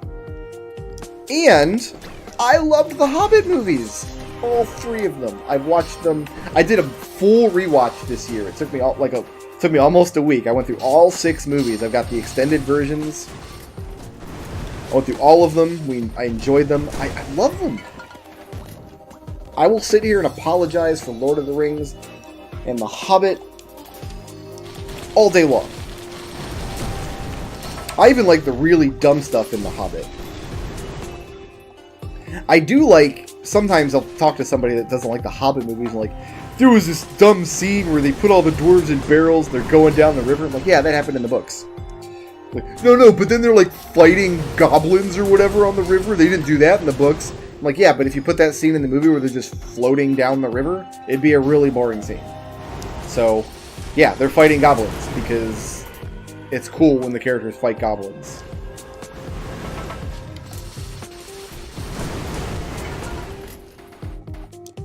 Like in Middle Earth, a dwarf and an elf would never fall in love. Like, that's also something that literally actually happens in the books. Gimli the dwarf becomes infatuated with Galadriel the elf. Like, that's canon. And I have fan fiction where Galadriel reciprocated that love, and it was beautiful. But no, I love the Hobbit movies. There's a story that I like to tell about the Hobbit movies. Apparently, Ian McKellen, who plays Gandalf in the Hobbit movies, he's a classically trained actor, by which I mean he did a lot of stage plays, a lot of stage work before he was Gandalf, and he's played on other movies too. But to me, he's Gandalf because that's who I picture when I think of Gandalf. Is his version of Gandalf. And the original Lord of the Rings trilogy had a lot of really cool practical effects, especially from the standpoint of, okay, how are we going to film these not Hobbit-size actors and make them look Hobbit-size? Like, they did a really good job with that, with a lot of really cool practical effects. In the Hobbit trilogy, though, because of time constraints or because of budget issues or just because technology had moved on in the decade since Lord of the Rings came out, they were doing mostly CG and green screen. This is one of the big complaints people have about the Hobbit trilogy, is all the CGI and green screen. And apparently there was a day on set where Ian McKellen got very, very upset and was almost moved to tears with his frustration about acting in front of a green screen. And people passed this story around showing, like, this is how bad the Hobbit movies are. That Gandalf's actor was moved to tears. And all I'm thinking is, he cashed the paycheck, though, I'll bet. He didn't say no. He didn't put his foot down. It's like he showed up on set. He's an actor. His director told him to do a thing. Do your job. Right? Michael Caine is another one of my favorite actors. Very fond of old British men. I've noticed. I'm learning this about myself now. Michael Caine is one of my favorite actors. And he was in Jaws 4. First of all, any movie with a 4 in the title is probably bad. When the sequels get that far, probably you're in for a bad time. Like, just starting there. So, he was in an interview about how bad the movie is. And he said, I'd like to say this is an exact quote, but I don't know if I'm quoting him exactly. He says, I haven't seen the movie, meaning Jaws 4. By all accounts, it's horrible. But I have seen the house that it built, and it's lovely. And I'm like, that is the best quote I've ever heard from an actor in my entire life.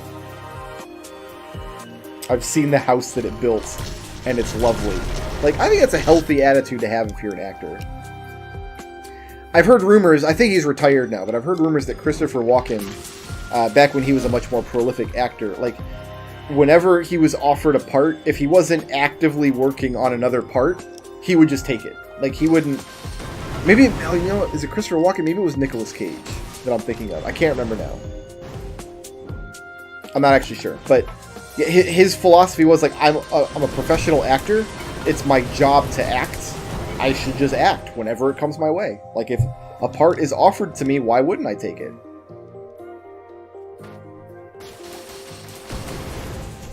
I think it's a healthy attitude to have if you're an actor. But, yeah, apparently Ian McKellen didn't like acting in front of a green screen. And I'm like, then why would you sign up for, like, an action fantasy movie in this day and age? Like, you're gonna be acting. It's part of the job now, dude. And yeah, a lot of the special effects in The Hobbit were not great. Especially compared to the practical effects in Lord of the Rings, many of which were excellent. Although a lot of the special effects in Lord of the Rings were also not great. Like, there's only so many giant sweeping scenes of thousands and thousands of orcs that you can look at before they just all start running together in your head. You know what I mean?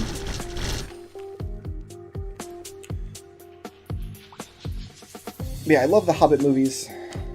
They're a guilty pleasure, though. And I like to remind myself when I'm making fun of people who like Star Wars or Pokemon or whatever it might be. It's like, you know what? Your hands aren't clean, Brickroad. What are you doing? What are you even talking about? I think we're all entitled to like a certain amount of crap. As human beings that live in a world where our predominant forms of entertainment are in storytelling, I think it's okay for all of us to indulge in a little bit of crap. And I think because that's the case, it's really not crap. It's healthy to have some of this stuff in your entertainment diet. And if everybody's doing it and it's okay for everybody to do it, then how could it be bad for you, you know? That said, I do think it could be unhealthy if your diet is solely crap. If the only kind of stuff you like is a narrow band of stuff. No matter what it is. If it's... like, my wife really likes the supernatural teenage shows on, like, the CW. She loves them. But if that's all she watched, it would be very unhealthy. Fortunately, it's not all she watches, because I make her watch other stuff too sometimes. Once in a while, I make her watch a movie that's actually good for her. God damn it. Actually, I just indulged in another guilty pleasure this past week.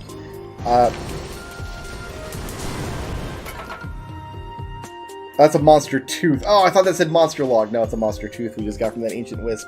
I got excited! I just watched Glass this week. Glass is the newest, as of this recording, M. Night Shyamalan movie. It is the closeout to the trilogy that begins with Unbreakable. And a lot of people hated it. It got terrible reviews kind of across the board, kind of universally panned. All of my usual movie review channels that I'm subscribed to despised it. But I liked it. I guess I'm not supposed to like it. I think it was a very fitting ending for the story and the characters. I think it left itself open to more stories if they want to come back to that universe later. It was surprising. It was definitely not what I was expecting. Which is kind of what I was expecting, if I'm being honest. Sitting down at an M. Night Shyamalan movie, especially one that was in this universe, you expect something unexpected. If I had not gotten something unexpected, I might have been disappointed, I think. A mortar tube from those ancient wisps. There's another one. They're coming fast and furious now. We just need one to drop a monster log and we can finish this up. I'm not going to spoil Glass except to say that I enjoyed it. But like I said, it was surprising. It didn't go where I expected it to go. And the place where it ended up going was very enjoyable. And I thought it was a good way to close out a series that I really enjoyed for a long time. I would not recommend it unless you are completely infatuated by the other movies in this trilogy. If you're not totally invested in these characters and what happens to them, I don't think the movie is for anybody else. But the reason we digest so much of this media that we know isn't good for us, that we know is just like tropey, just mediocre genre fiction, is when you enjoy a story that you know is only made for a particular person or a particular type of person. There's my monster log. When you enjoy a story like that, and you know the story was only made for like people who like this particular show already, or who like this particular game series or whatever, you feel like you're on the inside of something. You feel like you're a part of something. For me, that's Metal Gear. For me, that's well, there's many things, obviously, but Metal Gear Solid is one of them. It's like, I love watching videos about people who complain about how Metal Gear doesn't make sense, and like it has this reputation for being impenetrable and having terrible... But the thing is, if you really invest the time in the Metal Gear saga and the mythos and the characters and setting, everything makes sense.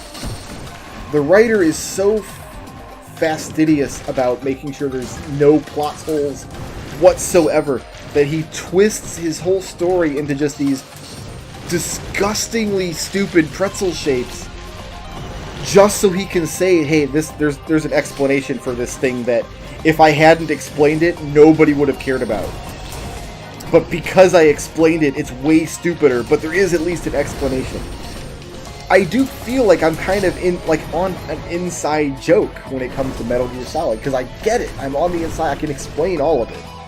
I know the answers. I know that when you're confused about something that happens in one of the games that you think doesn't make sense, it's actually because you just haven't put in the time to learn about the games. You didn't hear the super obscure codec call that you can only get in one area of the game at one particular point. Or you didn't get this like alternate ending of the game where this thing unlocks where something's like... I totally get that mindset. Like, I'm on the inside of something. And I think that leads to enjoyment of a lot of these just kind of schlocky, pulpy genre fiction fantasy or sci-fi stuff that we know isn't good for us, but we enjoy it nonetheless. Because we're on the inside joke. We get it. Anime fandoms are really, really bad about this, I've noticed. And I know this because I have a lot of viewers who are in the various anime fandoms that talk about anime a lot in my Discord and my Twitch channel. So, one phrase that I know pops up a lot amongst anime fandoms is, "It wasn't that way in the manga." Like, no, maybe it wasn't. It probably was not that way in the manga. I don't feel that way about The Hobbit, of course. There's nothing about The Hobbit that you really have to think about. The Hobbit is just what it is. By which I mean the movie trilogy. It is what it is, and you either enjoy it or you don't. You're not going to enjoy it more by scrutinizing it more. If you watch the movies and didn't like them, I don't think it's worth going back and giving them another chance. It's kind of disposable when it comes to fiction, those movies. It's like, they are what they are, and if you're not into them, you're not into them, and that's totally fine. I think I am now kind of over this whole culture of, this is why X show sucks or failed or is terrible, or 7 reasons why this movie sucks and failed. I think I'm kind of done with that. I used to love those kind of videos. Especially, I used to love them if they were talking about a property that I hated, because I'm like, yeah, you get them, buddy. And I used to love them if they were for a property I liked, because I always thought it was fun to get like the counterpoints. Like maybe explain stuff that was kind of in my blind spot. And when the videos are done really well, I think they can still be very useful. I think they can still be very entertaining. But they're so popular now that so many people are doing them very, very badly. Like, you can't just say the F word a bunch of times, and that's your thesis for why The Hobbit sucks. Like, analyze it. Ask questions. Like, show me something. If this Ifrit crashes me, Ifrit does crash the game more than other monsters, it does seem. So getting this level is kind of dangerous. But we're only 96 minutes into this run. And typically you won't see a crash before 2 hours. It's very rare that I've seen a crash before 2 hours, unless I was specifically trying to crash it. It's usually around the 200-minute mark or so that I can really... that it gets really more and more prone to being crashed outright.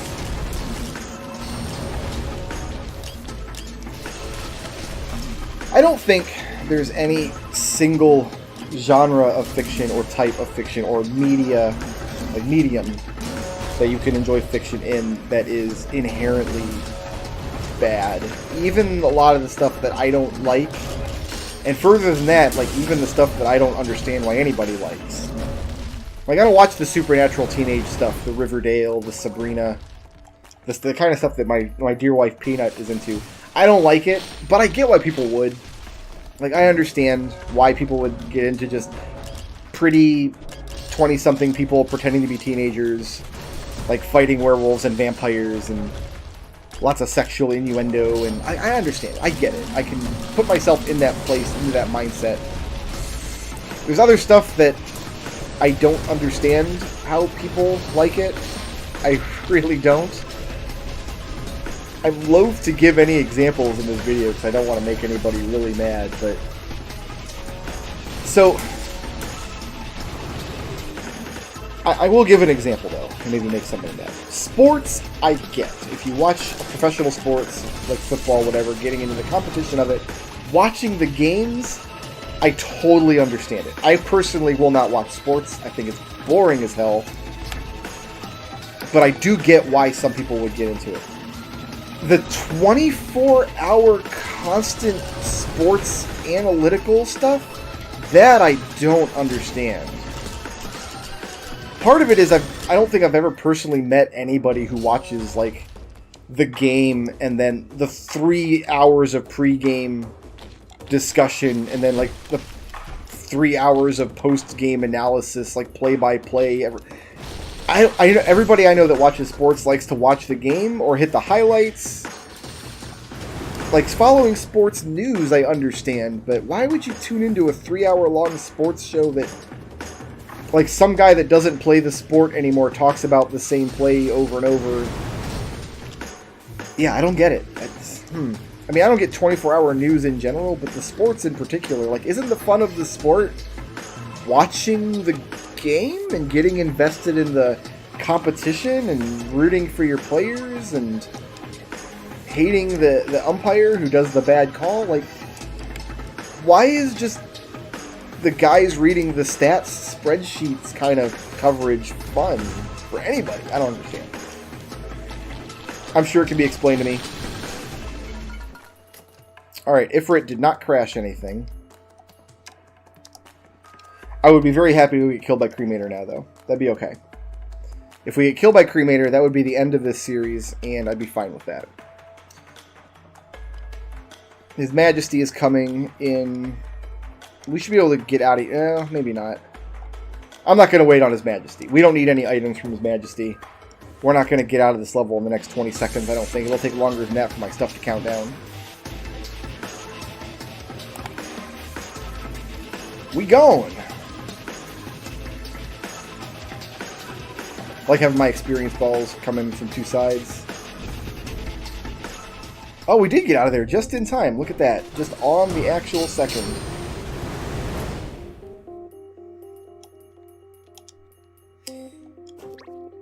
Something I really don't understand, and which I will not expound upon in any kind of detail on my YouTube channel in this video, are certain types of pornographic material. Like, I get porn. I understand why you want to watch naked people. And I think I even understand why you want to watch people dressed up as naked animals. Like, I think I can get that, too. But there are some types of porns, like, man, who's watching this stuff? It's not titillating. It's probably not even physically possible. We will not delve too deeply into that topic. And I think you will all thank me for not doing so. I'm sure that there's stuff that I like that people... In fact, I know for a fact that there's stuff that I like that people would say that about.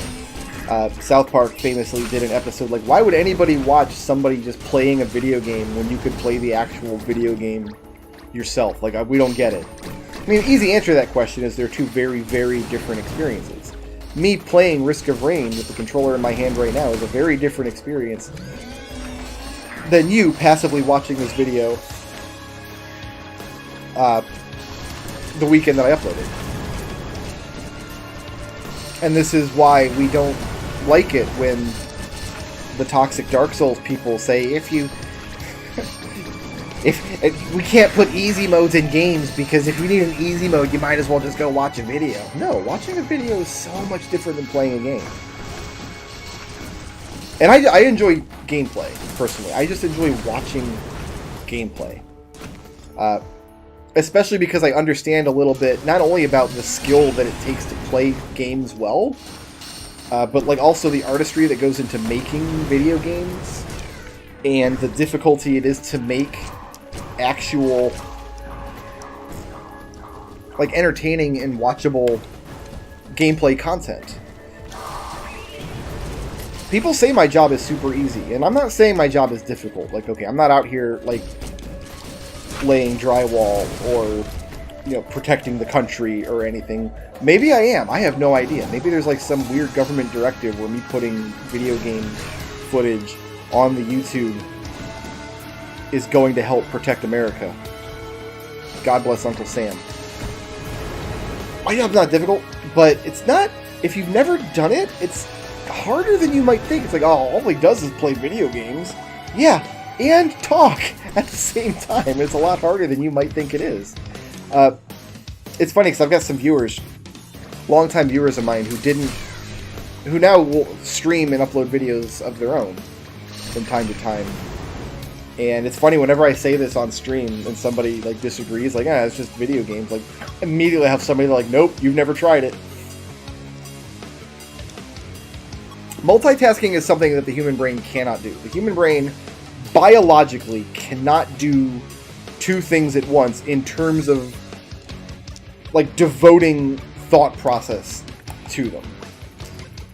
It works kind of like a microwave. Like, your microwave doesn't actually have power settings. Your microwave can only ever put out the microwaves. You can't adjust how hot they are or how powerful they are. All the power settings do on your microwave is change the frequency with which the waves are released. And what that means is if you turn on the power level, like, the microwaves are coming out less and less frequent. So your food takes a little longer to cook, which for some types of foods is desirable. Your brain works the same way. When you're multitasking, when you're doing two things at once, what your brain is actually doing is going back and forth between two things constantly. 1 second it's focusing on one thing, the next second it's focusing on the other thing. And this is why, if you watch a lot of gameplay footage, if you watch the speedrun marathons, people, like, they'll call for serious time. Or when you see somebody playing a game very skillfully, they'll focus a lot and they won't talk very much.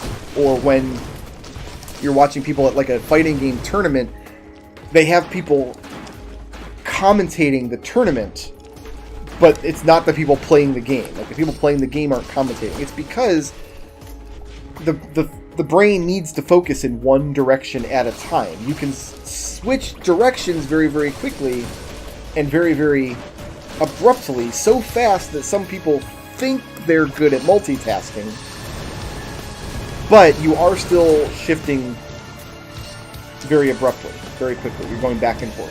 When you do my job, when you're playing a video game and talking about it, you're doing two things at once. You're trying to carry on a conversation with somebody who's not there, which alone can be daunting and challenging. Any kind of performance where you're talking or singing or performing and the other person is only meant to listen, that can be very challenging. There's a reason so many people have phobias of public speaking.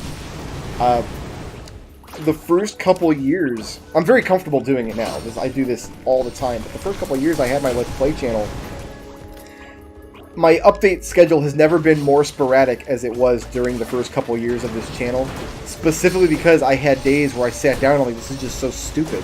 I'm just talking into an empty room for 3 hours. This is dumb, and I couldn't handle it. I had to shut the video down. I couldn't record it. And I felt like that for a long time, and I think a lot of people do feel like that. And when you feel like that, you're under more and more pressure to not sound stupid, You're under more and more pressure to say things that you think are interesting, like, oh my god, there's dead air, what do I do? And all of that stuff takes brain cycles. Like, that's all coming from somewhere inside of your head, inside of your intellect. And then on top of that, you've got to focus on the knowledge and reflex challenges of playing whatever game you're playing. So you've got that as well. And you're doing two things at once. It's not difficult. I'm not gonna injure myself or something doing this. But I have a great admiration for people who do it well. And I like watching people who do it well. And I really don't like watching people that don't do it well. I think the worst thing you could do in my job, the worst thing by far, is be contemptuous of your fans. If you have people, like, first of all, you're going to have fans. If you've never tried making a Let's Play or a gameplay video or any kind of YouTube video, really, if you've never tried streaming, or like, somebody's going to watch you.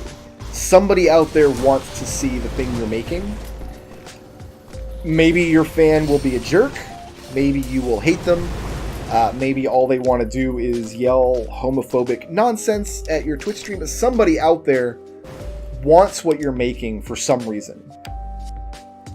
Coming to terms with that alone is very daunting for people. And it's the number one reason that I've seen why people don't put themselves out there. Why people are like, oh, I don't need to practice this or anything. Like, it's not worth trying to stream because nobody's going to watch me anyway. And you're right. I know I have good friends that stream sometimes to 0 or 1 or 2 viewers. But I also have friends who stream very consistently to like 6 viewers.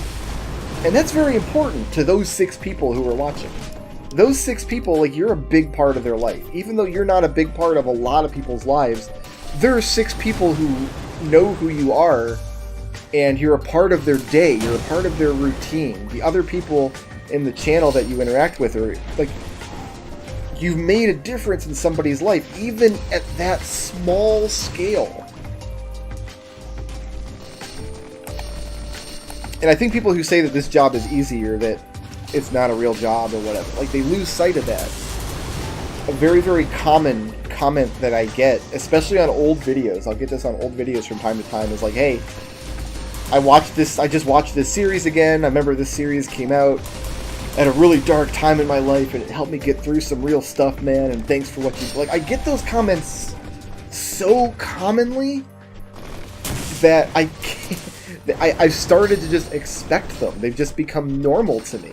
I've got people in my community who's like, yeah, man, I was going through an illness, or we were getting a divorce, or, like, you know, there was a bad car, like, something happened, and, like, for someone, on some level, like, my video was there for them. And that means a great deal.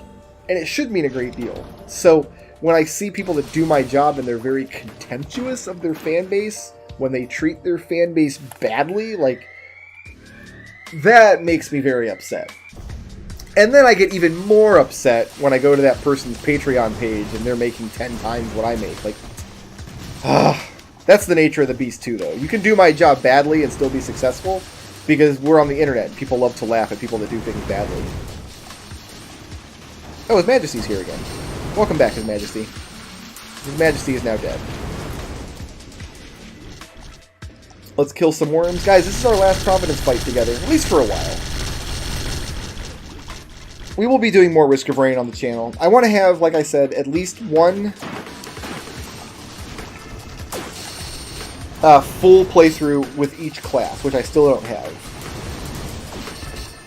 There's a few classes we have yet to do. Enforcer's one of them. Ugh. We'll see. So even though the Hundo, at long last, has come to an end, and took a long time. This is episode, I think, 29. We just barely didn't make it to 30. Although most of the episodes were about an hour long. Some of them were. This one's quite a bit longer. And the last one was also quite a bit longer. We spent more than 30 hours together doing this, guys. I'm going to set my controller down and have another sip of my delicious carbonated beverage.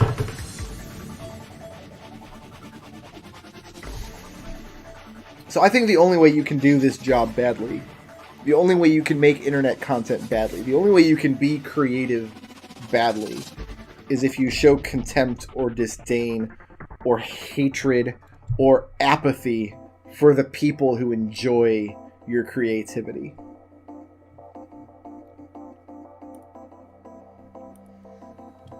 I have no idea how we got on this topic. I have no idea how we got on any topic we talked about tonight. But I thank you guys for listening. I'm glad you were here. If you were here for the whole journey, I really appreciate it. There's my hundo. 100%. We are done. We are so done with Risk of Rain for now.